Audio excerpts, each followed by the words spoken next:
Hey everyone, welcome back to the channel.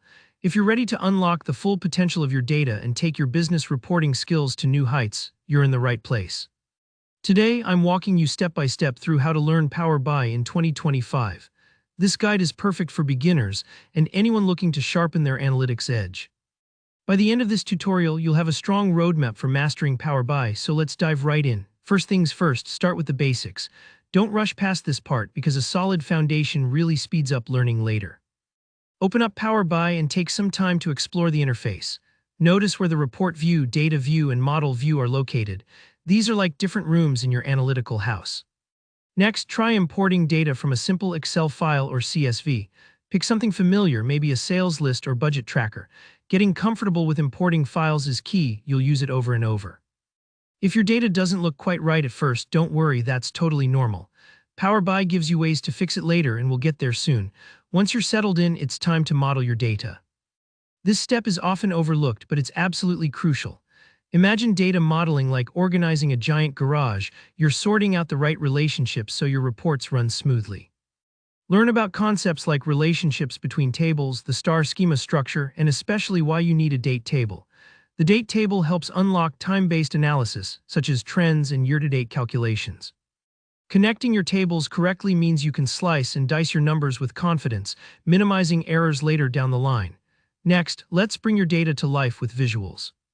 Practice building common charts. Start with bar charts to compare categories, add slicers to help users filter data, and play around with new card visuals for key KPIs like revenue or churn rate. Think of visuals as your storytelling tools. Each chart should answer a specific question, so try putting yourself in your audience's shoes. Does the bar chart show what decisions need to be made?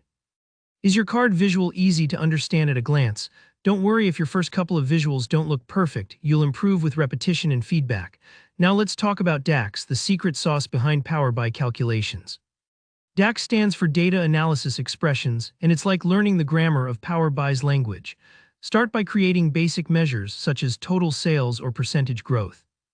Once you're comfortable, experiment with powerful functions like Calculate, which lets you control filter contexts, and DATSYTD, handy for time intelligence.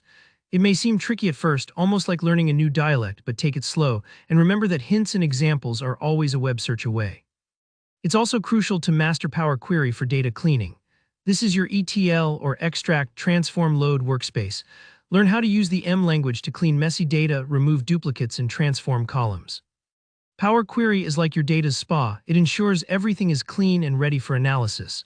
Don't rush here. Good data prep makes the rest of your reporting much easier. Once your data and visuals are ready, focus on dashboards and storytelling. Apply design best practices, keep your layouts clean, use bookmarks to guide viewers through different report sections, and add tooltips for helpful hints. Remember, a dashboard isn't just decoration, it's your message in action. Good design helps your insights shine, so take time to tweak sizing and colors for clarity. Ready to share your work. Learn how to publish your report to Power BI service. You'll also want to set up refresh schedules so your dashboard stays up to date. Explore apps and workspaces to manage who can see and interact with your dashboards, especially if you're working in a team or sharing with decision makers. Finally, as you grow, check out advanced topics like field parameters, which add flexibility to your reports, AI visuals for predictive analytics, row-level security to control what different users can see, and performance tuning to keep things running fast and smooth. These are great skills for professional projects and will really set you apart. And that's it, your step-by-step roadmap to mastering Power BI in 2025. If you found this guide helpful, please hit that like button. And if you have any questions or want a deeper dive into a specific topic, drop a comment below. I answer every single one. Make sure to subscribe so you don't miss future tutorials. Thanks for watching, and I'll see you in the next video.